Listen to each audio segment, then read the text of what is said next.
Students, welcome to online botany classes. I am Dr. Manjulata Joshi, Assistant Professor in Government PG College, Uttarkashi. Students, हमारे video lectures की series में आज हम BSc first year के second paper algae and bryophytes की unit 2 में cyanobacteria को study कर रहे हैं. So let's start our lecture.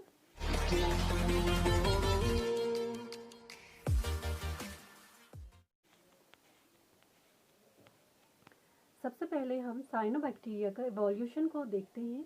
ये 3.5 बिलियन ईयर्स ओल्ड इनका ओरिजिन माना जाता है और ये बायोजेनिक रीफ्स में डोमिनेट थे ड्यूरिंग प्रोटोजोइक एज ऑफ बैक्टीरिया, जिसे कि एज ऑफ बैक्टीरिया कहा जाता है. जैसा कि साइनोबैक्टीरिया जो हैं वो बैक्टीरिया के बाद इवोल्यूट हुए थे, तो इसलिए इनको क्या है बैक्टीरिया के बाद 2.5 बिलियन से 7.5 में इनको ओरिजिनेट माना जाता है. Then multicellularity took over. Cyanobacteria were the first algae. तो साइनोबैक्टीरिया को क्या कहा जाता था, पहले फर्स्ट एल्गी माना जाता था, क्योंकि ये कलर में क्या होते थे, ब्लू दिखते थे, ब्लू ग्रीन कलर के होते थे, तो इनको एल्गी के रूप में पहले स्टडी किया गया था. बाद में इस पर रिसर्च होने के बाद साइंटिस्ट ने इसे माना कि ये क्या है, बैक्टीरिया का एक फॉर्म है, इसीलिए इनका नाम क्या रखा गया है, साइनोबैक्टीरिया रखा गया है. साइनो मीन्स होता है blue and bacteria means bacteria. तो ये ब्लू कलर के दिखाई देते थे या ग्रीन कलर के दिखाई देते थे, सो दे कॉल्ड साइनोबैक्टीरिया. ये इनका सेल स्ट्रक्चर है. इनका सेल स्ट्रक्चर प्रोकैरियोटिक स्ट्रक्चर के जैसा होता था. इसमें रिजिड सेल वॉल एब्सेंट होती थी.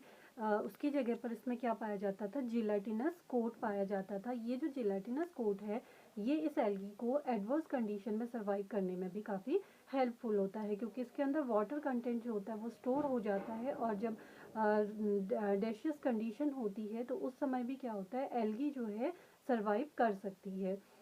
इसके अंदर राइबोसोम पाया जाता है, फाइकोबिलिसोम्स पाए जाते हैं और फोटोसिंथेटिक लैमेली पाई जाती है, और जिसका डीएनए होता है दैट इज सर्कुलर डीएनए होता है. तो इस तरह से ये इसका सेल स्ट्रक्चर है.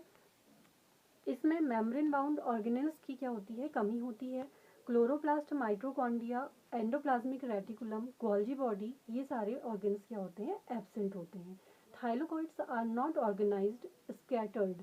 Thylakoids contain phycobilisomes, phycobilins, chlorophyll a impart green colour and phycocyanin impart blue colour. तो इसके अंदर क्या पाए जाते हैं, थाइलोकॉइड्स में जो थाइलोकॉइड होता है वो स्कैटर्ड होता है, ऑर्गेनाइज्ड फॉर्म में नहीं होता. जैसे कि हायर प्लांट्स में थाइलोकॉइड क्या होता है, ऑर्गेनाइज्ड फॉर्म में होता है, लेकिन यहाँ पे थाइलोकॉइड जो होता है वो स्कैटर्ड होता है, और इसके अंदर डिफरेंट पिगमेंट्स पाए जाते हैं, जैसे फाइकोबिलिसोम्स है और क्लोरोफिल ए है, फाइकोसाइनिन है और फाइकोबिलिन है. ये इन जो पिगमेंट हैं ये इन एल्गीज को क्या करते हैं, डिफरेंट कलर देते हैं, जैसे ब्लू कलर या फिर ग्रीन कलर.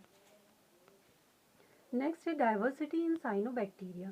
साइनोबैक्टीरिया जो होते हैं वो अलग अलग फॉर्म में पाए जाते हैं. इनमें पहला है non filamentous, filamentous with specialised cells and filamentous without specialised cells. तो इसमें हम डिफरेंट जो स्ट्रक्चर हैं इनके, उनको अलग अलग स्टडी करते हैं. सबसे पहले हम नॉन फिलामेंटस फॉर्म को देखते हैं. जो नॉन फिलामेंटस फॉर्म है साइनोबैक्टीरिया की, इसमें ये इसका एक माइक्रोस्कोपिक स्ट्रक्चर यहाँ पर आपको दिखाया गया है. इसमें सॉलिटरी सेल्स पाई जाती हैं, एग्रीगेशंस होते हैं, कॉलोनियल होता है, और ये क्या होते हैं, म्यूसिलेज से, इस तरह ये म्यूसिलेज से सराउंड होते हैं, कॉलोनियल फॉर्म में पाए जाते हैं. तो ये क्या है, नॉन फिलामेंटस फॉर्म है साइनोबैक्टीरिया का. Next one is filamentous cyanobacteria. Filamentous cyanobacteria without specialised cells. जो फिलामेंटस साइनोबैक्टीरिया हैं वो भी दो तरह के होते हैं. एक में स्पेशलाइज्ड सेल्स पाई जाती हैं और एक में स्पेशलाइज्ड सेल्स नहीं पाई जाती हैं. तो इनमें क्या होता है, ट्राइकोम होता है. ट्राइकोम जो होता है वो सीरीज ऑफ सेल्स कहलाता है. Filament includes both sheath and sales.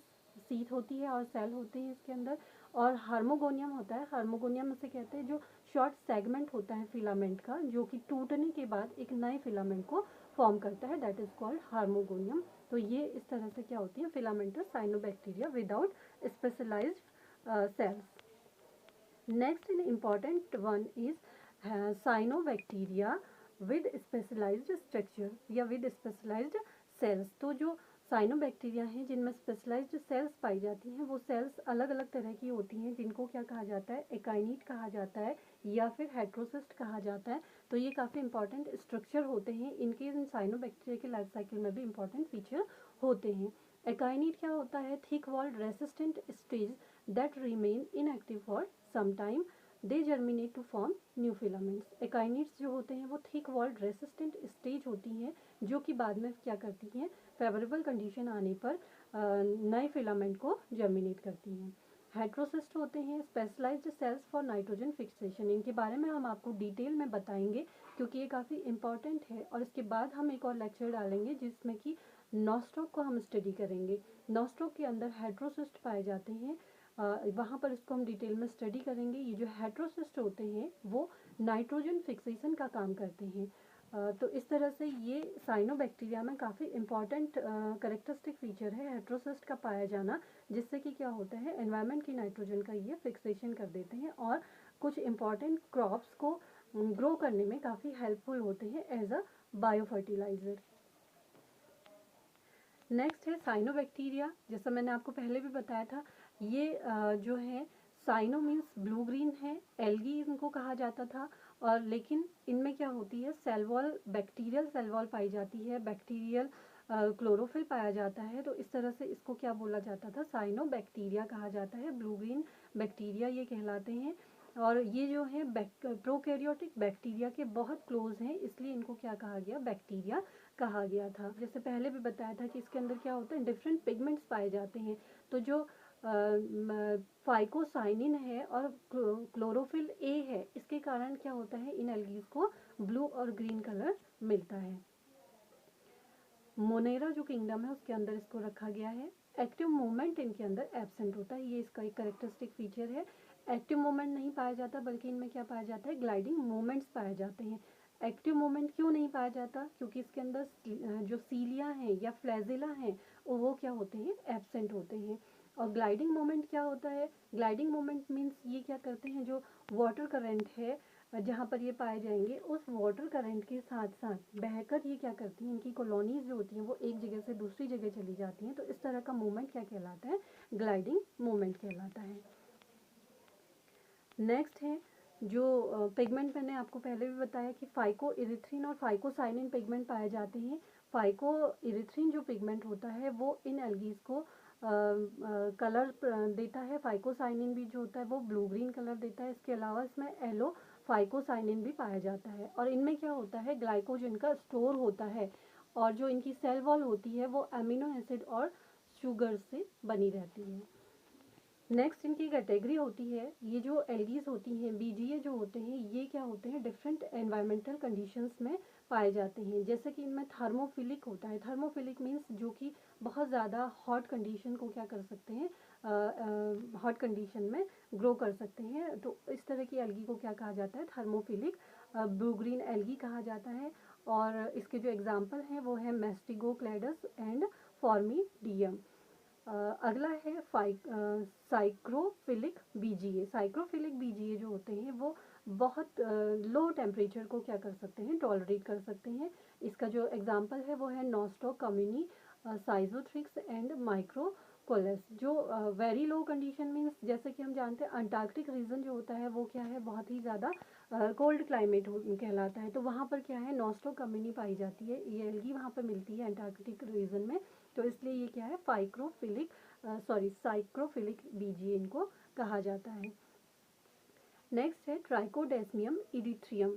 ये इम्पॉर्टेंट है, इसको आप याद रखिएगा, कभी भी ये जनरल अवेयरनेस के क्वेश्चन में भी इसको पूछा जा सकता है। जो ट्राइकोडेस्मियम इरिथ्रियम ब्लू ग्रीन एल्गी होती है, ये क्या होती है, रेड कलर की होती है। फाइको इरिथ्रिन जो पिगमेंट है उसके प्रेजेंस के कारण इनका कलर क्या होता है, रेड होता है।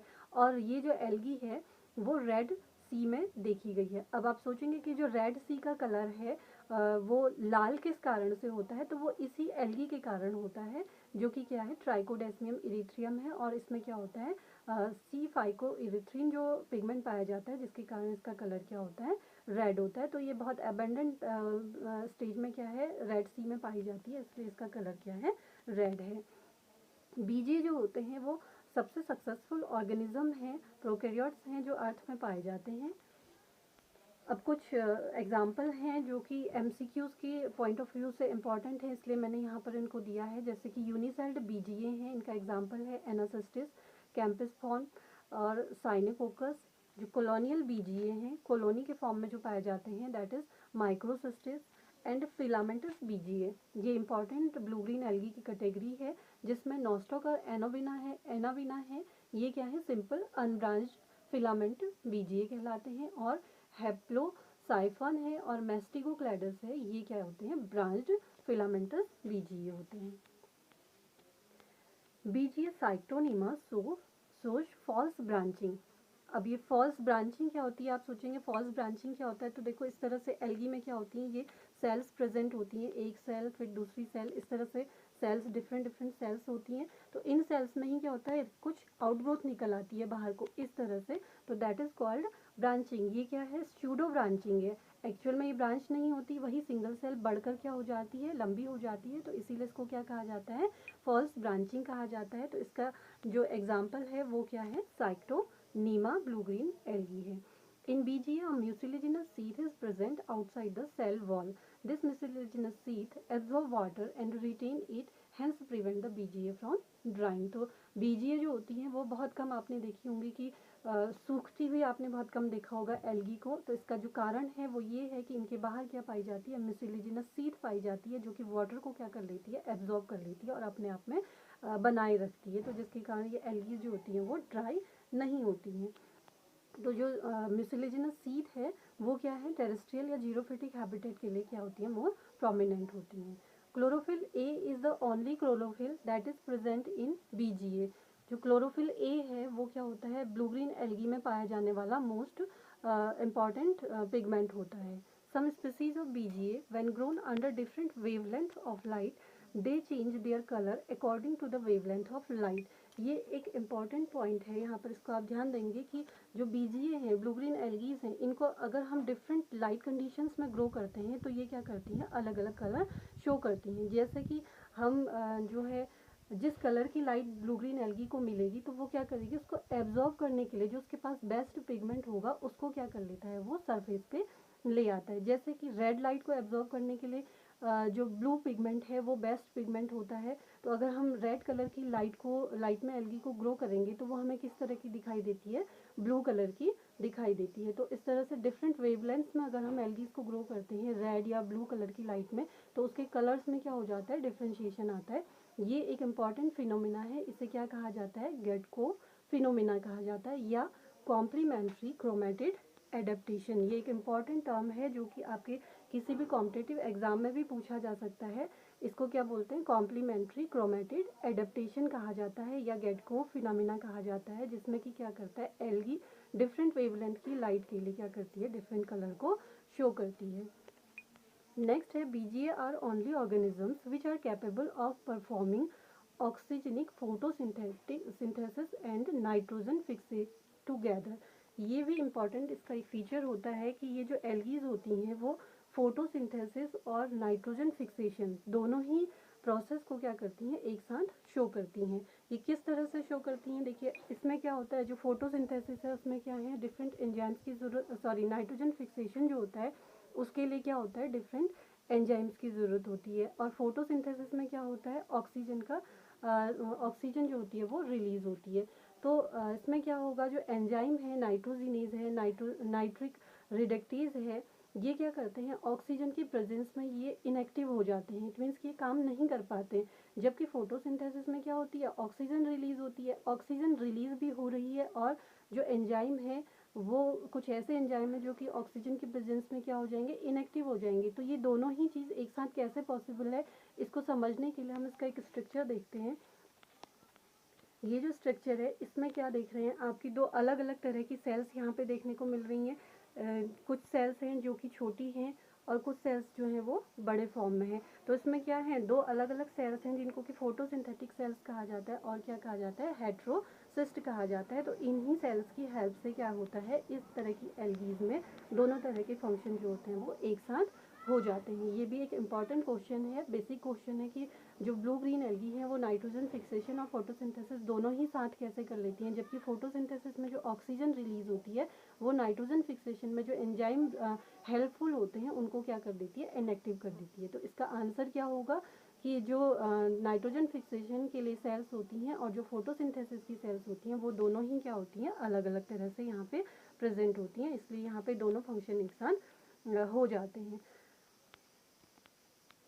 नेक्स्ट इसका स्ट्रक्चर यहाँ पे भी आप देख सकते हैं, यहाँ पे दिखाया गया है। ये जो लार्जर सेल है दैट इज हेट्रोसिस्ट और जो सिंपल सेल्स हैं that are called vegetative cells, या इनको क्या कहा जाता है, फोटोसिंथेटिक सेल्स भी कहा जाता है।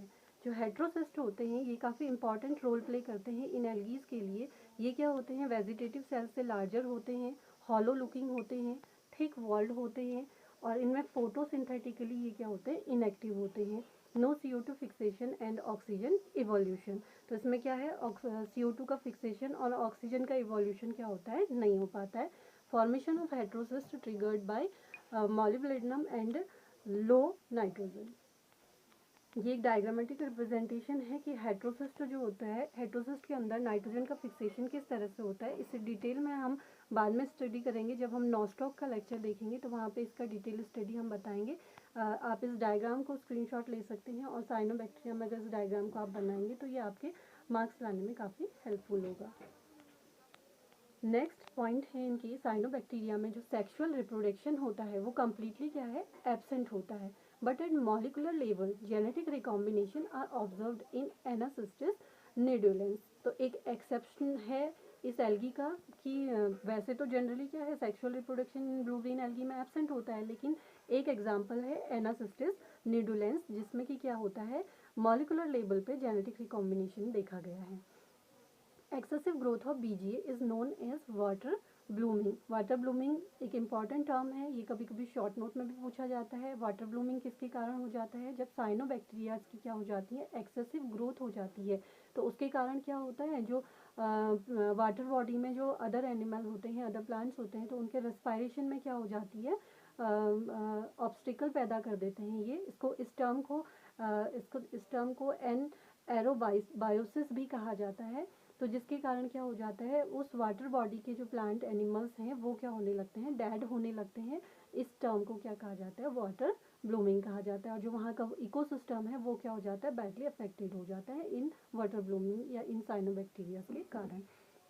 Many species of BGA belonging to genus Anabaena, सोरिया, Nostoc and Scytonema are able to fix atmospheric nitrogen in huge quantity so used as biofertilizers in paddy field। ये हमने आपको बताया कि हेट्रोसिस्ट जो स्ट्रक्चर इनमें पाया जाता है उसके कारण ये क्या कर सकते हैं, एटमॉस्फेयर नाइट्रोजन को क्या कर लेते हैं, फिक्स कर देते हैं। जो कि जो पैडी का फील्ड होता है, पैडी जो हम क्रॉप शो करते हैं तो वहाँ पे क्या करते हैं, वाटर को उस फील्ड के अंदर फिलअप कर देते हैं। तो अगर उस वाटर के साथ ये जो ब्लू ग्रीन एल्गी हैं ये भी सर्वाइव कर जाती हैं, तो ये क्या होती है, बहुत ही हेल्पफुल होती है पैडी को ग्रो करने के लिए, क्योंकि पैडी भी क्या है, ग्रासी फैमिली का है और उसमें क्या होता है, नाइट्रोजन फिक्सेशन जो ये एल्गीज होती हैं ये काफ़ी इनको हेल्प करती हैं ग्रो करने के लिए। Azolla piñata is an aquatic pteridophyta which absorb BGA Anabaena azoli in its leaves. It is common biofertilizer in rice field। तो जो एजोला पिनाटा है ये एक क्या है, एक्वेटिक टेरिडोफाइट है जिसके अंदर क्या होते हैं, एनाबीना एजोली जो ब्लू ग्रीन एल्गी है वो ग्रो कर जाती है, इसलिए ये भी क्या करता है, राइस के फील्ड में एक कॉमन बायोफर्टिलाइजर की तरह फंक्शन करता है। Cyanophages are the viruses which attack on BGA। तो BGA के अंदर जो वायरस अटैक करते हैं उनको क्या कहा जाता है, साइनोफेज कहा जाता है। नेक्स्ट इसमें इंपॉर्टेंट चीज़ होती है, जो ब्लू ग्रीन एल्गीज हैं वो क्या करती हैं, कुछ टॉक्सिन्स को प्रोड्यूस करती हैं। इन टॉक्सिन्स को क्या कहा जाता है, साइनोटॉक्सिन कहा जाता है। इसमें पहला है न्यूरोटॉक्सिन। ये जो न्यूरोटॉक्सिन्स होते हैं वो एनाबीना और ऑसिलेटोरिया एल्गीज जो होती है वो प्रोड्यूस करती हैं। इनके द्वारा क्या हो जाता है, जो न्यूरॉन ट्रांसमिशन है मसल्स के अंदर वो ब्लॉक हो जाता है, तो ये क्या है, हजार्डस होती हैं। अगला है हेपेटोटॉक्सिन्स है। हेपेटोटॉक्सिन भी एनाबीना है, ऑसिलोटोरिया है, नॉस्टॉक है, इनके द्वारा प्रोड्यूस किए जाते हैं। ये क्या करते हैं, प्रोटीन जो प्रोटीन फॉस्फेट है इनको इनहिबिट कर देते हैं और क्या होता है, लीवर में ब्लीडिंग कॉज करते हैं ये। ये क्या होता है, ड्रिंकिंग वाटर में ये पाए जाते हैं, जैसे एनाबीना, ओसिलोटोरिया, नोस्टॉक यहाँ है ड्रिंकिंग वाटर में पाए जाते हैं और वो वाटर के साथ क्या कर देते हैं, बॉडी के अंदर चले जाते हैं। तो इस तरह से ये क्या करते हैं, एक टॉक्सिन का काम करते हैं। लिग्नबिया भी क्या है, एक टॉक्सिन प्रोड्यूसिंग एल्गी है। अब हम साइनोबैक्टीरिया के हमने कैरेक्टरिस्टिक फीचर्स को स्टडी कर लिया और उनकी जो इकोलॉजी है उसे हमने देख लिया, सेल को स्टडी कर लिया उसके। तो अब हम देखते हैं कि साइनोबैक्टीरिया के इकोनॉमिक इम्पोर्टेंस क्या है। साइनोबैक्टीरिया जो एल्गी हैं ये क्या करी जाती हैं, किस किस तरह से हम इनको यूज़ कर सकते हैं ह्यूमन बींग के लिए। सबसे पहले तो सोर्स ऑफ फूड है। सोर्स ऑफ फूड में स्पाइरुलिना एक एल्गी है। स्पाइरुलिना बहुत ही हाईली प्रोटीन कंटेंट एल्गी होती है जिसमें कि 65 से 71% ऑफ प्रोटीन पाया जाता है। ये क्या करता है, इसके अंदर 8 अमीनो एसिड्स होते हैं जो कि बॉडी के लिए क्या है, एसेंशियल होते हैं। स्पेशली जो स्पाइरुलिना है उसमें क्या होता है, potassium, calcium, zinc, magnesium, manganese, selenium, iron और फास्फोरस, ये क्या पाए जाते हैं, अबंडेंस में पाए जाते हैं। It is also rich in chlorophyll. तो it can also be used as a pre meal supplement. तो स्पाइरुलिना जो एल्गी है वो क्या है, food as a food form में बहुत ही इंपॉर्टेंट होती है। ये क्या होती है, न्यूट्रिटिव वैल्यू के कारण ही मार्केट में इसे क्या करा जाता है, बेचा जाता है। और स्पाइरुलिना के टैबलेट्स भी पाए जाते हैं जिन्हें कि हेल्थ फूड के रूप में दिया जाता है सारे वर्ल्ड में। Next oscillatoria and few other cyanobacteria can be used as pollution indicator. जैसा आप जानते हैं लाइकेंस जो होते हैं वो पॉल्यूशन इंडिकेटर का काम करते हैं, लेकिन कुछ एल्गी हैं जैसे ओसिलोटोरिया है ये भी क्या होती है, पॉल्यूशन इंडिकेटर की तरह काम करती हैं। Super blue green algae are basically expensive pond scum and in which cyanobacterium is a single cell organism which produces its own food through photosynthesis. It serves as complete whole food which contains 60% protein with all essential amino acid in perfect balance. अगला इसका एक important जो economic importance है वो है symbiotic relationship. Symbiosis आपने word पढ़ा है। सिम्बायोसिस का मीन्स होता है कि जब दो ऑर्गेनिज्म एक साथ रहकर एक दूसरे को क्या करते हैं, बेनिफिट पहुंचाते हैं, that is called symbiotic relationship. तो इसमें जो बीजीए होते हैं वो काफ़ी इंपॉर्टेंट रोल प्ले करते हैं सिम्बायोसिस के लिए। ये कुछ क्या होते हैं, जो हायर प्लांट्स हैं उनकी रूट्स के साथ एसोसिएट हो जाते हैं, या फिर प्रोटोजोआ हैं, फंजाई हैं, नाइट्रोजन फिक्सिंग स्पीसीज़ हैं, इनके साथ क्या करते हैं, अपना एसोसिएशन शो करते हैं और उस ऑर्गेनिज्म के लिए क्या करते हैं, बेनिफिट शो करते हैं।